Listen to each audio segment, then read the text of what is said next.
তালের রসগজা বানাতে লাগছে আমার সুজি, ময়দা, চালের গুঁড়ো, চিনি, কালো জিরে, নুন, তাল। তো কিভাবে বানাচ্ছি তোমরা দেখতে থাকো। রসগজা বানানোর জন্য আমি ব্যাটারটা তৈরি করে নেব। তো আমি ময়দা ঢেলে দিলাম, আমি অল্প একটু চালের গুঁড়ি দেবো, অল্প আমি চিনি দেবো, অল্প সুজি দেবো, অল্প একটু নুন দেবো স্বাদ মতো, অল্প একটু কালো জিরে দেবো। তো আমি অল্প অল্প করে তাল দিয়ে এটাকে ভালো করে ব্যাটারটা তৈরি করে নেব। এভাবে আমি লিচি কেটে নিয়েছি। তো এবার আমি গজাটা বানিয়ে নেব।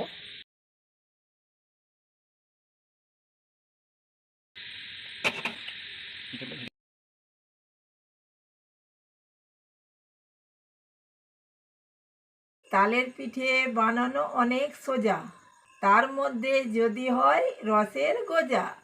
একবার খেলে আবার খাবে, পেয়ে যাবেন মজা। আজ আমি বানাবো তাল দিয়ে রসের গজা।